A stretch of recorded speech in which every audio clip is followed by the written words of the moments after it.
não pode nos apontar, dizendo que nós não somos dignos de estar no templo, dizendo que nós não somos dignos de ter comunhão com Deus. Não, nós fomos perdoados. E disse Paulo aos Romanos capítulo 8 versículo 33: quem intentará acusação contra os escolhidos de Deus? É Deus que os justifica.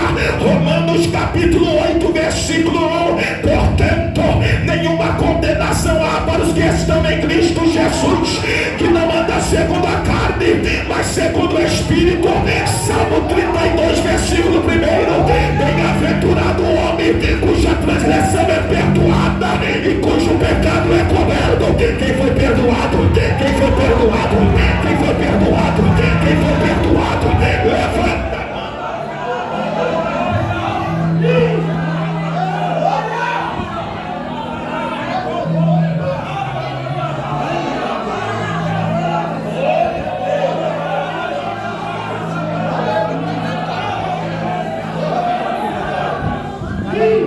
Eu vou deixar você celebrar o perdão por alguns minutos. Eita! Eu vou deixar você agradecer, você glorificar pelo perdão. Celebra, celebra, celebra, celebra, celebra.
Todas as vezes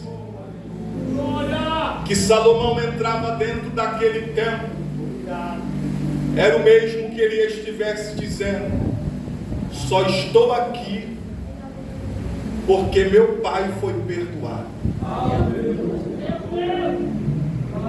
Todas as vezes que Salomão entrava dentro daquele templo, era o mesmo que ele estivesse dizendo: só estou aqui porque a misericórdia alcançou meu pai. Só fui escolhido para a construção deste templo porque Deus não deixou meu pai caído.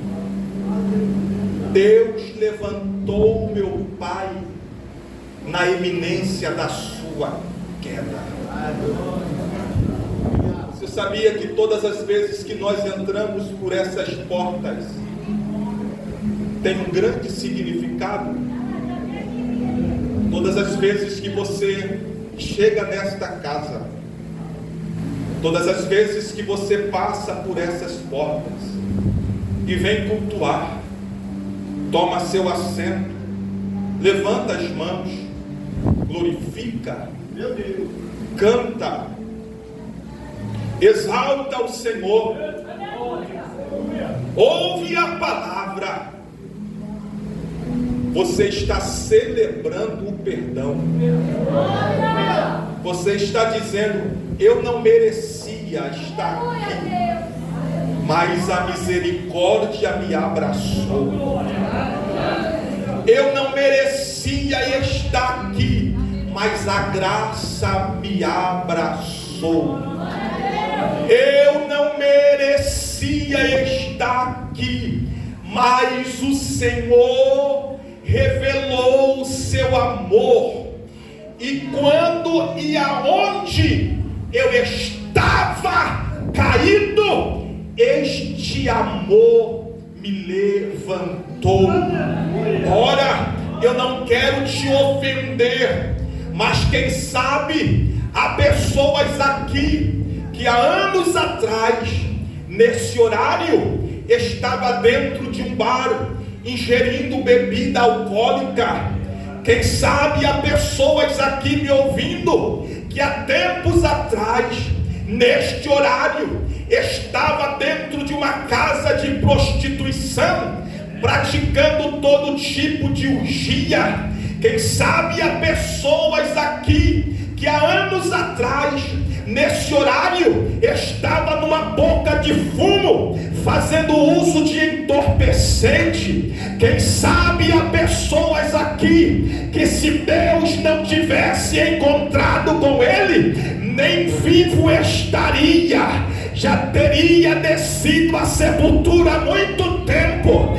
Aquela bala perdida tinha te matado, você teria morrido naquele acidente, você teria morrido naquele assalto, você teria sido ceifado naquele câncer, mas a misericórdia do Senhor te alcançou. Olha onde você está hoje, olha o que você se tornou hoje. Deus te plantou dentro da sua casa, você está dando frutos para Deus. Ele te salvou, perdoou seus pecados, escreveu seu nome no livro da vida, te batizou com o Espírito Santo, te lavou com sangue, te deu dons espirituais, te deu ministério. Sabe o que é isso? É a graça que perdoa. Quem foi perdoado,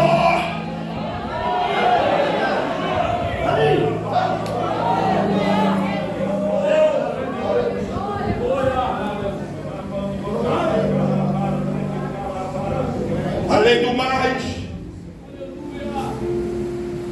esta casa representa o ambiente que Deus restaura.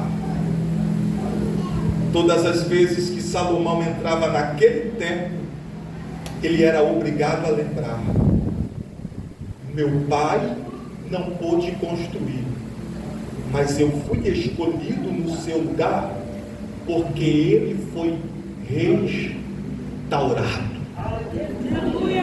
Este é o lugar que Deus restaura famílias. Este é o lugar que Deus restaura ministérios.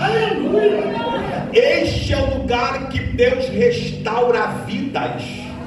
Este é o lugar que Deus restaura sonhos. Este é o lugar que Deus restaura projetos. E talvez eu estou pregando aqui para pessoas que, assim como Davi, um dia também falhou, que assim como Davi, um dia foi muito usado por Deus, já derrubou gigantes, já lutou muito, já batalhou muito, já trabalhou muito na obra de Deus, já pregou, já dirigiu culto, já dirigiu igreja, já esteve na frente de congregações, já deu muitos frutos, mas por causa de uma cilada você caiu. Infelizmente você vacilou, infelizmente você fracassou, infelizmente você caiu, infelizmente você envolvido dentro de uma cilada. Aleluia. Infelizmente, glória a Deus. Aleluia. Quem vai dando glória a Deus enquanto isso?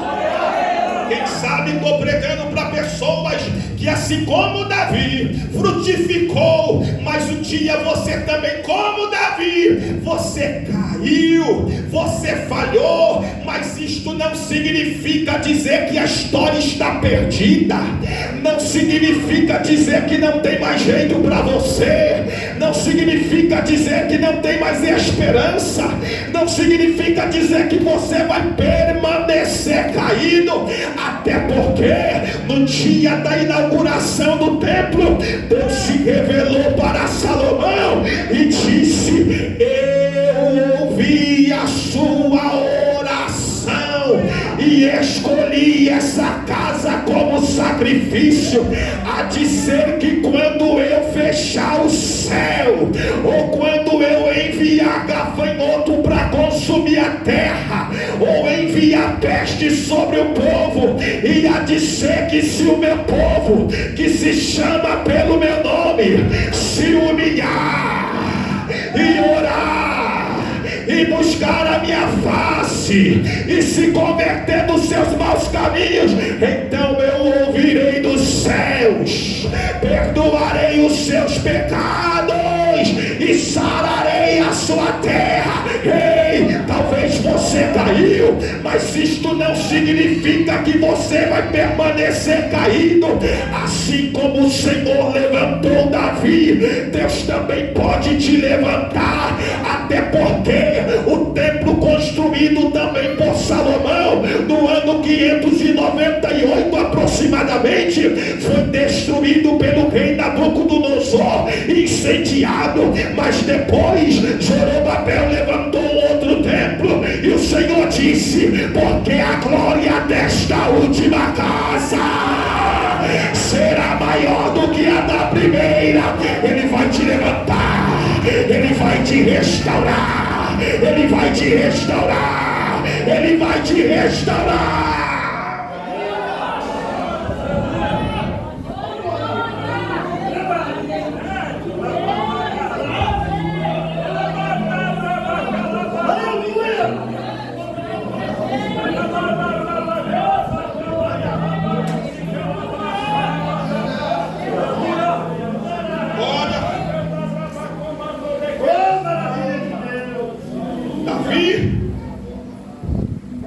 Não pôde construir o templo,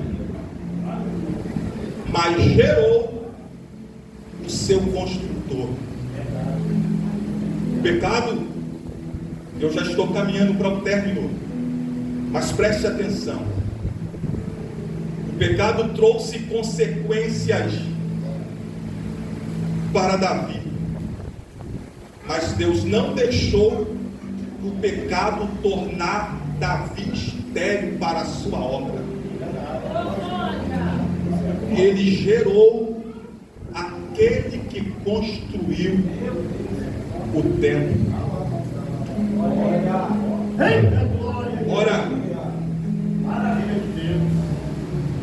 Ora, a intenção da serpente, aí eu volto lá em Adão para a gente já terminar. A intenção da serpente, quando tentou o primeiro casal, era de tornar-nos estéreis. Satanás pensou: se eu conseguir fazê-los pecar, Deus vai matá-los, porque o Senhor já avisou dizendo: o dia que vocês pecar, certamente morrerás e não viverá. Se eles morrerem de imediato, eles não vão deixar o seu ofício para a sua linhagem, porque não tem filhos. E se não passar o sacerdócio, o culto que acontece dentro do jardim vai acabar. A igreja que funciona dentro do jardim vai fechar as portas. E é tudo o que eu quero, porque quando eu ouço glória a Deus de Adão dentro do jardim, isso me incomoda demais. Porém, Deus interviu. É claro que houve consequências do pecado do primeiro casal, mas a intervenção de Deus não deixou o ventre deles se tornar estéril. Tanto é que no capítulo 3, versículo 15 de Gênesis, o Senhor disse para a serpente: do ventre desta mulher que você enganou, eu vou suscitar uma semente, e esta semente vai ferir a sua cabeça. Era Deus dizendo: ela vai produzir, ela não vai ficar estéril, eles vão gerar filhos, eles terão filhos para passar o sacerdócio, para dar continuidade ao ministério que eu entreguei a eles. O Senhor disse mais: ei, eu vou multiplicar a dor da conceição desta mulher. Ela vai gerar filhos com dores, mas vai gerar. A dor que ela sentirá na hora de dar a luz será tamanha, mas vai dar a luz. Terá filhos. Satanás não terá o prazer de ver esse ventre estéril. Todas as vezes que você entra por essas portas, todas as vezes que você glorifica, é o mesmo que Deus estivesse dizendo para Satanás: Satanás, o ventre não adoeceu. Satanás, o ventre não ficou estéril. Você tentou, mas não conseguiu. Olha meu filho lá, olha minha filha lá, está com dor na conceição, está sofrendo, está padecendo, mas ainda está gerando, mas ainda está glorificando, mas está dando frutos na minha casa, porque não ficou estéril. Era macha calamar.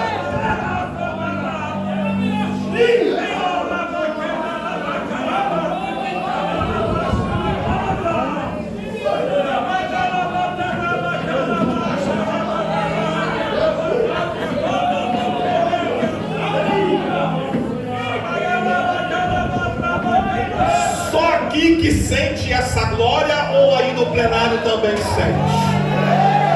Só aqui que tem línguas estranhas e adoração, mas tem alguém aí também que tem. Me dá o sinal que você celebra o perdão.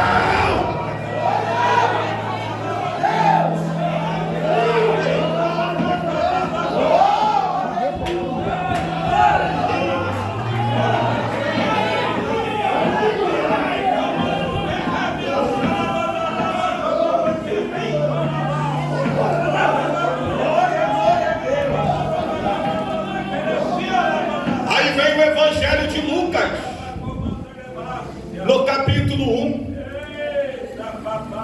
o anjo se apresenta a Maria e diz: salve agraciada, bendita és tu entre as mulheres,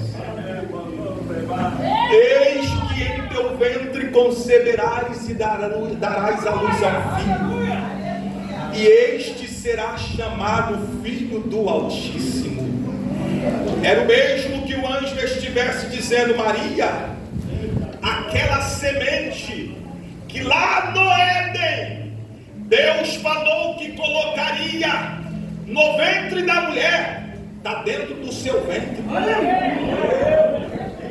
Deus colocou aquela semente dentro do teu ventre.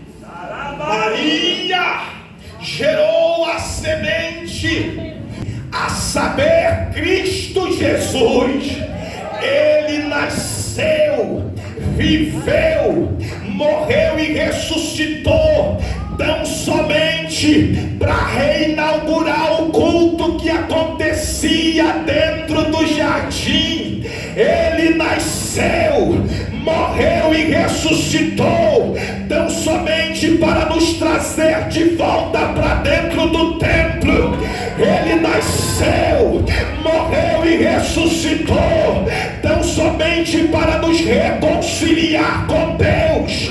Ele nasceu, morreu e ressuscitou, tão somente para nos devolver o sacerdócio que Adão perdeu lá no Éden. Agora preste bastante atenção. O templo construído por Salomão tinha pedras preciosas, tinha ouro, tinha prata, tinha cobre. Era um templo rico, era um templo imponente, era um templo suntuoso, mas feito por mãos de homem. A semente que nasceu do ventre de Maria veio edificar um templo, não como o templo de Salomão, feito por mãos de homem. Embora esse espaço aqui tenha a sua relevância para Deus e para os homens, mas a semente que nasceu de Maria, a saber, Cristo Jesus, veio para tornar você no próprio templo, veio para tornar você casa do Espírito Santo, morada viva, casa de Deus. Ei, olha aqui para mim, olha aqui para mim. O templo construído por Salomão, conforme eu disse, mais ou menos por volta do ano 598, foi destruído, incendiado por Nabucodonosor. Porém, o templo construído pela semente que saiu do ventre de Maria, nem o inferno vai destruir, porque disse Jesus para Pedro: eu edificarei a minha igreja e as portas do inferno não prevalecerão.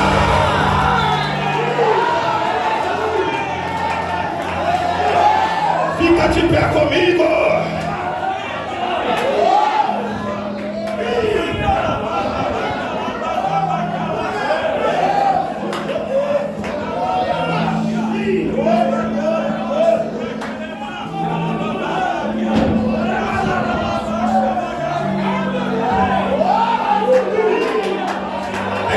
Celebrando, tem gente que está dentro do templo, tem gente que não está do lado de fora.